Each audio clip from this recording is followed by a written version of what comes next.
Hello students. तो अक्सर बच्चे किताबों में क्लास में पढ़ तो लेते हैं कि मायोपिया क्या होता है, हाइपरमेट्रोपिया क्या होता है, मायोपिया को ठीक करने के लिए कौन सा लेंस लगेगा, हाइपरमेट्रोपिया को ठीक करने के लिए कौन सा लेंस लगेगा, ये सब पढ़ लेते हैं। लेकिन जब उनसे मैं ये पूछता हूँ कि चलो बताओ, अगर किसी बच्चे के ये नंबर का चश्मा लगा हुआ है तो इस नंबर का क्या मतलब है, तो वो इस बात को नहीं बता पाते। तो पढ़ाई कैसी होनी चाहिए? प्रैक्टिकल होनी चाहिए, ठीक है ना। तो आज हम ये देखेंगे कि अगर किसी बच्चे के नंबर, कोई नंबर लगा हुआ है, किसी नंबर का चश्मा लगा हुआ है, या किसी भी व्यक्ति के किसी भी नंबर का चश्मा लगा हुआ है, ठीक है, तो उसका क्या मतलब है। चलिए, तो देखिए, मान लेते हैं कि किसी के चश्मा लगा हुआ है +2.5 का, ठीक है। और हालांकि हम यहाँ हमेशा नंबर जो बोलते हैं वो +2.5 ही, ऐसे नंबर ही बोल देते हैं, लेकिन इसके पीछे एक और यूनिट लगी होती है डी। डी का मतलब होता है डायोप्टर। डायोप्टर का मतलब क्या है? ये है पावर, लेंस की पावर, ठीक है। चलिए, अब इसका क्या मतलब है, ठीक है। तो देखिए, यहाँ पर हर एक चीज़ का मतलब है। क्या मतलब है? प्लस। यहाँ पर प्लस का क्या मतलब है? प्लस का मतलब है कि वो जो लेंस लगा हुआ है वो लेंस है कॉन्वेक्स लेंस, ठीक है। क्यों है कॉन्वेक्स लेंस सर?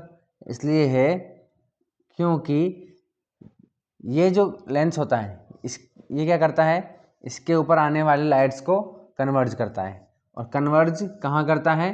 अपने लेंस के राइट साइड में। और हमें पता है कि देखिए, जहाँ वो कन्वर्ज करता है वहाँ उसका फोकस हो जाता है, ठीक है। और फोकस से ऑप्टिकल सेंटर की डिस्टेंस क्या होती है? फोकल लेंथ होती है। तो ये फोकल लेंथ या फोकस दोनों, अगर हम किसी की बात करें तो दोनों ही किस तरफ है? राइट साइड में है। और अगर राइट साइड में है तो फोकल लेंथ क्या हो जाएगी? पॉजिटिव हो जाएगी। बात समझ में आ गई? तो यहाँ पर ये जो पॉजिटिव है ये इसी चीज़ को दिखा रहा है कि इसकी जो फोकल लेंथ होगी या फोकल लेंथ आएगी वो किधर आएगी? वो राइट साइड में आएगी। या पॉजिटिव है तो वो राइट साइड में आएगी। और जिसके राइट साइड में होती है वो कौन सा लेंस होता है? कॉन्वेक्स लेंस होता है। इतनी बात समझ में आ गई? चलिए, यानी कि पॉजिटिव का मतलब है कि लेंस कौन सा लगा हुआ है भाई? पॉजिटिव लेंस लगा हुआ है। चलिए, अब अगर हमें ये पता करना है, ये फाइंड करना है कि ये तो डायोप्टर है, पावर है इसकी, लेकिन हमें ये पता करना है कि इसकी फोकस क्या होगी, ठीक है, इस लेंस की फोकस कितनी है। तो कैसे फाइंड करेंगे? हमें पता है कि पावर इज इक्वल टू क्या होता है भाई? 1/f होता है, फोकल लेंथ होता है, ठीक है। डायोप्टर होता है ये इस तरीके से, ठीक है। और डायोप्टर का मतलब क्या होता है? डायोप्टर का मतलब होता है P is equal to dioptre, है ना। तो डायोप्टर का मतलब होता है 1/m, यानी कि 1/मीटर, ठीक है। चलिए, तो देखिए, हमें यहाँ पर P की वैल्यू दी हुई है। ये क्या है? पावर है ना। अगर हम कोई नंबर बता रहे हैं तो वो नंबर हम क्या बता रहे हैं? वो उसकी पावर बता रहे हैं, लेंस की पावर। तो हमारे पास पावर की वैल्यू है। तो पावर की वैल्यू कितनी है भाई? 2.5 है, ठीक है। 1/f। हमें फाइंड क्या करना है? f फाइंड करना है। तो ये f है, तो f को हम इधर भेज देंगे और इसको हम इधर भेज देंगे। तो क्या कर देंगे? यानी कि क्रॉस मल्टीप्लाई कर देंगे। तो f इज इक्वल टू क्या? f इधर आ जाएगा। f is equal to 2.5, 1/2.5।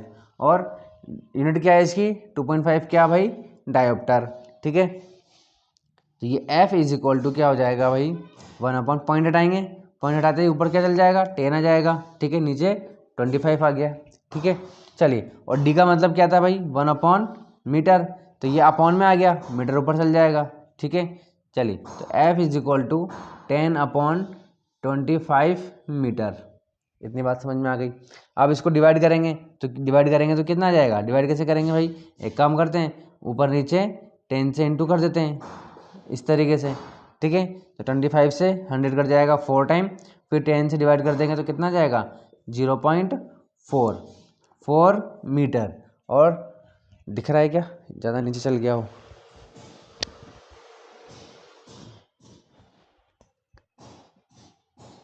ज़्यादा नीचे चला गया। चलिए, तो ये दिखाई नहीं दे रहा नीचे,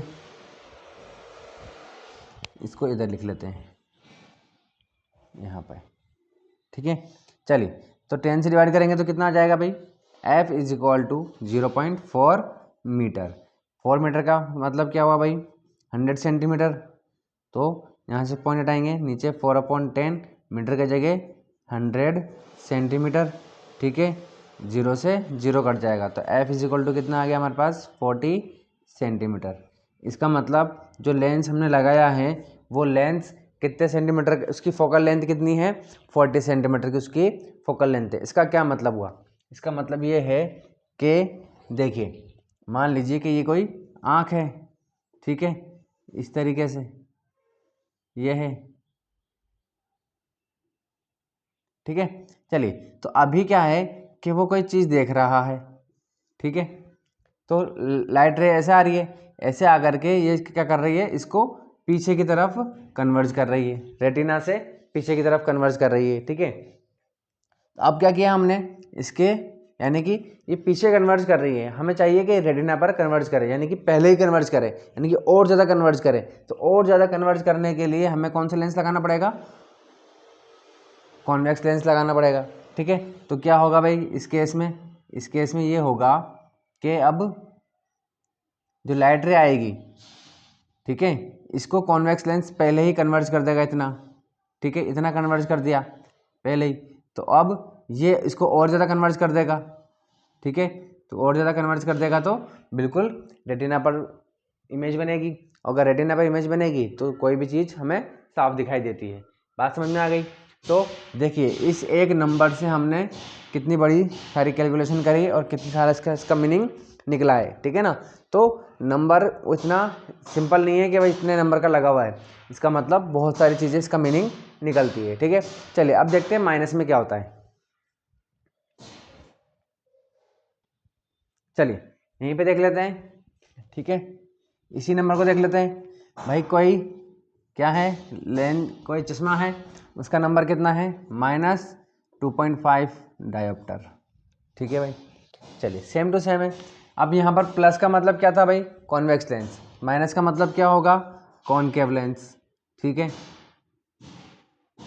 कॉनकेव लेंस कब लगता है, जब मायोपिया होता है, और माइनस क्यों है, क्योंकि हमें पता है कि कॉनकेव लेंस क्या करता है, लाइट को डाइवर्ज कर देता है। तो इसको हम पीछे लेकर के आते हैं और वहाँ हमें पता चलता है कि यहाँ पर ये मिलती हुई क्या हो रही है, लग रही है, दिखती है हमें, है ना, अपीयर होती है कि ये इस जगह पर मिल रही है। तो इसका मतलब क्या है, जहाँ मिलती है उसे हम फोकस कहते हैं, और या इस डिस्टेंस को हम क्या कहते हैं, फोकल लेंथ कहते हैं। तो फोकल लेंथ या फोकस किस तरफ आ रहा है, लेफ्ट साइड में आ रहा है, और हमें पता है कि अगर लेंस के जो भी चीज़ लेफ्ट साइड में होती है वो सब क्या होती है, नेगेटिव होती है, ठीक है। तो इसका जो फोकल लेंथ है वो कैसे आएगा, नेगेटिव आएगा। फोकल लेंथ नेगेटिव है, इसीलिए इसका नंबर क्या है, माइनस में है, ठीक है। यानी कि अगर कोई माइनस बता रहा है, इसका मतलब क्या होगा कि इसके कौन सा लेंस लगा हुआ है, कॉनकेव लेंस लगा हुआ है। बात समझ में आ गई। और कॉनकेव लेंस की वजह से माइनस क्यों आ रहा है, क्योंकि कॉनकेव लेंस का फोकल लेंथ जो है वो नेगेटिव होता है, इसीलिए यहाँ पर माइनस आ रहा है, ठीक है। अब अगर इसका देखेंगे अपन, सेम टू सेम है, पावर क्या दे रखी है 1/f, पावर = 1/f होता है, हमें f की वैल्यू फाइंड करनी है, सेम टू सेम हो जाएगा भाई, ये सारी कैलकुलेशन हो जाएगी इसमें, ठीक है ना, बिल्कुल सेम टू सेम। बस जो फोकल लेंथ है यहाँ पर पॉजिटिव आ रही थी, यहाँ पर नेगेटिव आ जाएगी 40 सेंटीमीटर। बात समझ में आ गई। चलिए इसका क्या मतलब होगा, इसका मतलब ये होगा कि कोई आँख है मान लीजिए, ठीक है, ये कोई आँख है इस तरीके से, ठीक है। तो अभी क्या हो रहा है कि इस पर जो लाइट रेज आती है वो क्या करती है, पहले ही कन्वर्ज हो जाती है, ठीक है, रेटिना पर नहीं होती है, उसमें क्या हो रहा था, बाद में कन्वर्ज हो रही थी, ठीक है ना। तो अब हमने क्या लगा दिया इसमें हमने लगा दिया कॉनकेव लेंस इस तरीके से, ठीक है। तो क्या होगा, जब लाइट रेज आएगी, ठीक है, तो ये क्या कर देगा, इसको डाइवर्ज कर देगा एकदम इस तरीके से। बात समझ में आ गई।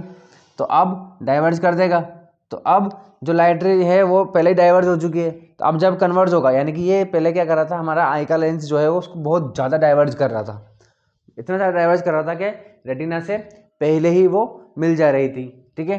तो अब क्या कर दिया हमने, कॉनकेव लेंस लगा दिया, तो उसको हमने डाइवर्ट कर दिया बहुत ज़्यादा, डाइवर्ट कर दिया, है ना, डाइवर्ज कर दी उसने लाइट रेज को। तो अब जब ये कन्वर्ज करेगा तो ये थोड़ा दूर जा कर के कन्वर्ज करेगा, यानी कि किस जगह पर, रेटिना पर जा कर के ये कन्वर्ज कर देगा। बात समझ में आ गई? इस तरीके से, क्योंकि पहले जो लाइट रे आ रही थी वो नॉर्मल थी इस तरीके से, तो पहले कन्वर्ज कर दिया, हमने कॉन्केव लेंस लगा दिया तो उसने और डाइवर्ज कर दिया। जब पहले ही डाइवर्ज हो चुकी है तो जब वो डाइवर्ज उसको कन्वर्ज करेगा तो वो कहाँ पर कन्वर्ज करेगा, रेटिना पर। बात समझ में आ गई? और जो इमेज बनेगी वो क्लियर इमेज बन जाएगी। बात समझ में आ गई? चलिए, तो अब मेरे ख्याल से आपको समझ में आ गया होगा कि अगर कोई नंबर दे रखा है उसका क्या क्या मीनिंग है।